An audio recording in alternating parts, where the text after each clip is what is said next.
বর্ষা মানে কিছু স্পেশাল, আর বর্ষাতে তাল খাওয়া হবে না এটা তো হতেই পারে না। যদিও তালের বড়া বানানোর 3-4টে পদ্ধতি আছে, আমি এখানে আপনাদেরকে সব থেকে সহজ পদ্ধতিটাই করে দেখাচ্ছি। এরকম যদি আমারভাবে হুবহু ট্রাই করেন তাহলে আপনাদেরও তালের বড়া খুব সুন্দর হবে। একবার বানালে বারবার বানাতে ইচ্ছে করবে। আর এটা এতটাই নরম হয় যে হাত দিলেই ভেঙে যাবে। এখানে আমি 250 গ্রাম ময়দা নিয়েছি। 250 গ্রাম ময়দার সাথে 200 গ্রাম সুজি আর ময়দা দুটোকে আমি ভালোভাবে মিক্স করে নিয়েছি। করে তারপরে আমি এটাকে এক সাইডে রেখে দেবো।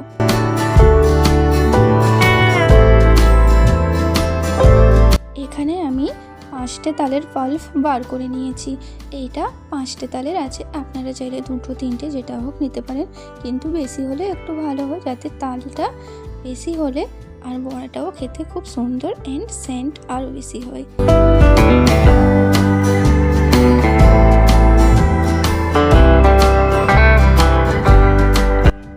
এটা গরম করার সময় ভালো করে চামচ দিয়ে নেড়ে ছেড়ে নিতে হবে যাতে না নিচে লেগে যায়।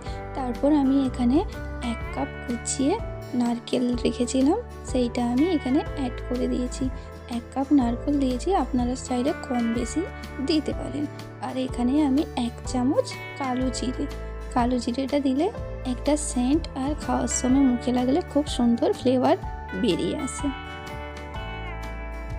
তারপর আমি এখানে স্বাদ মতো নুন দিয়ে দিলাম। আর এটা আমি 400 গ্রাম চিনি নিয়েছি।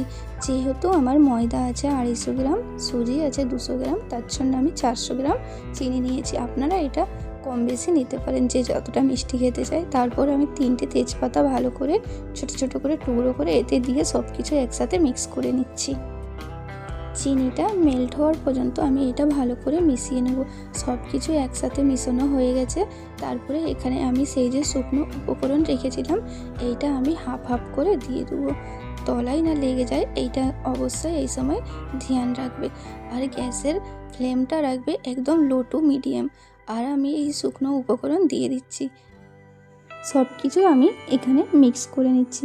নিচে না একটু লেগে যায় সেটা খেয়াল রাখবেন। নিচে যদি লেগে যায় তাহলে আমাদের পিঠেটা ভালো হবে না, একটা কেমন পুরা গন্ধ আসবে। এইটা আমি সব কিছু ভালোভাবে মিক্স করে নিচ্ছি, করে আপনাদেরকে দেখাচ্ছি। মিক্স করা হয়ে গেছে। এখানে আমি গ্যাসের ফ্লেমটা বন্ধ করে দিয়েছি। দেওয়ার পরে এইটা আমি কিছুক্ষণের জন্য রেখে দিয়েছিলাম। ঠান্ডা হয়ে গেছে, তার জন্য আমি আবার একটা হ্যান্ড উইক্স নিয়েছি, নিয়ে এটা ভালো করে ফেটে নিচ্ছি। বেশি যে ফাটতে হবে তা না, 2 থেকে 3 মিনিট ফাটলেই হবে। এটা ফেটে নেওয়ার পরে চলো দেখাচ্ছি ভেজে কেমন হয় আমাদের তালের পিঠে।